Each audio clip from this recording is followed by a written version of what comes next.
to Legacy Wrestling Episode 3. It is me, Mikey Bro, here. We're going to get straight into the action and not waste any of your guys' time.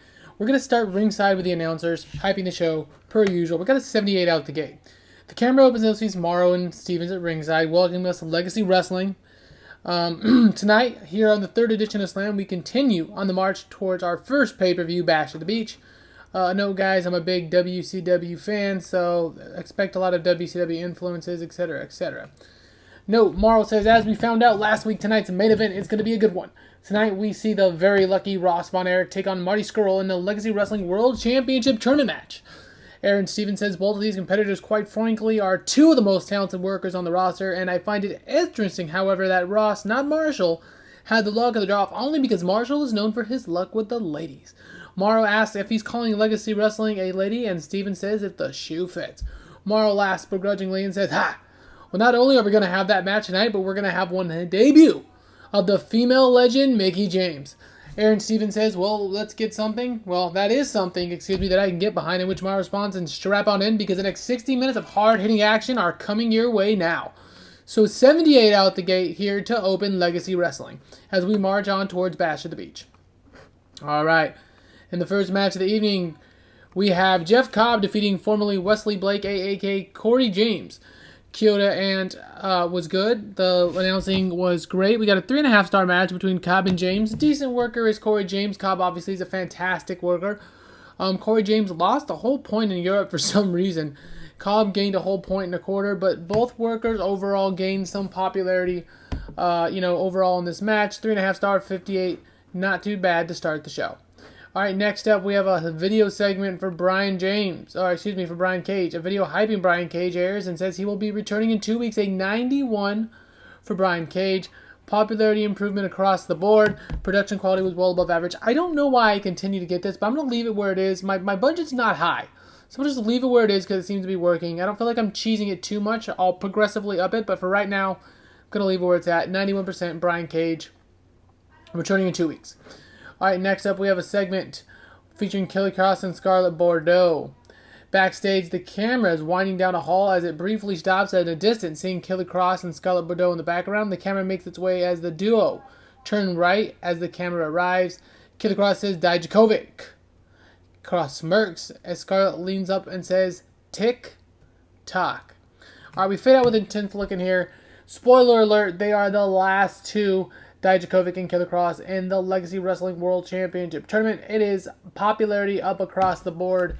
The good looks of Scarlett added to the story beat. Anything Scarlett's in is probably going to add across because Scarlett is, as she likes to call herself, as I've mentioned before, a smoke show.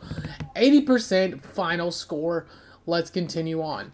Next up, in the debut match of Mickie James defeats Marina Shafir in just, it doesn't tell me how long the match was actually. This is interesting. I'm used to TEW telling me how long the match was. I don't recall what it was, but that's all right. Mike Chioda was good again in the ring. Announcing work was great. Popularity up across the board. A 3-star match in which Mickie James obviously carried Marina Shafir here. Roddy Strong's wife. The crowd was red hot, 60 overall. This was the Mickie James on the show and debuted here in Legacy Wrestling. All right, next up, we see Cesaro and Johnny Gargano, two of the workers who've advanced to 71. They're backstage talking. Popularity across the board, 71%. The camera backstage finds Johnny Gargano and Claudio Castagnoli in the back chatting.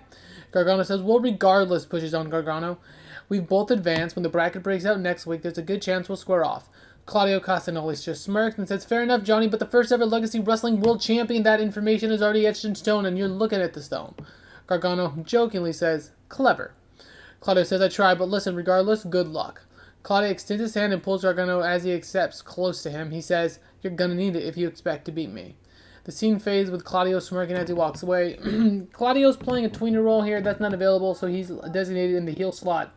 Gargano and Castagnoli, though, backstage talking, smirking, 71%. Not too bad. We're gonna go and stick with our cheat segment. We're not getting very big ratings, so it's not a huge deal. But a 100% a video showing Akam and Razor, the Authors of Pain, for the 3rd week in a row. They are debuting soon. All right, 100 here. Next up, the referee of Younger was good, as was the announcing quality, and we got a 2.5-star between Marcelo Martinez and Del Mixo, where Martinez getting the victory over Del Mixo here on Slam this week. Getting Martinez on the card, not a bad way to get it going. Martinez with the victory. All right, next up, we see Martinez in the back now, walking up to Vita Scott and Mickie James. It shows Mickie James in the back, and it says, the camera finds Vita Scott standing in the back with Mickie. Mickie, big win tonight. From the background, coming from the stage area after the match, we see the camera showing Martinez. Vita says, you were a big signing for Legacy, Mickie. A bitter influence. Mercedes Martinez, who just wrestled, cuts him off and says, why am I not surprised? The fans can be heard booing as Mercedes walks up, still swinging from her win briefly like 2 minutes ago. Mickie, Mickie, Mickie, says Mercedes. Same as it's always been. You know, Vita, motions Mercedes, I just won also. Literally just won. Before Vita can talk, Mercedes cuts her off and she says, but you knew that and didn't care. Mickie says, relax, M, signifying a friendship between the two. Mercedes says, looks up and flips Mickey's cowboy off her hat onto the ground. Mercedes says, good to see nothing has changed. Privilege at its finest. So, privilege at its finest, Mickie James getting the interview after her win, but Mercedes Martinez being overlooked. 62 final score backstage. Alright, the good looks of Mickie James added Vita to the short beat. That's good. Alright, next up, we're at ringside again, where Mauro Ranallo shows us with Aaron Stevens a hype for next week, where we're going to have Killer Cross with Scarlett Bordeaux taking on Dominic Dijakovic, and Taylor Rotunda, your Legacy Wrestling United States Champion, will be here also. And 80% for the segment as we continue on with the World Championship storyline. But in our main event, alright, I wasn't sure what Ross was going to give us. Marty was a much better worker than Ross. Ross did decent though. At 3-star, the crowd was hot. Marty Scurll wins and advances. Everyone advances in popularity. And Marty Scurll has advanced in the tournament as well. So not of a bad show. We've gotten a 66 and a 62. Let's see what we get here. A 64. So we've been 66, 62, 64. So we were up, we were down, now we're back up. We're kind of finding our groove here, I think, as our workers continue to grow in popularity. We got popularity again across the board, so I'm happy with that.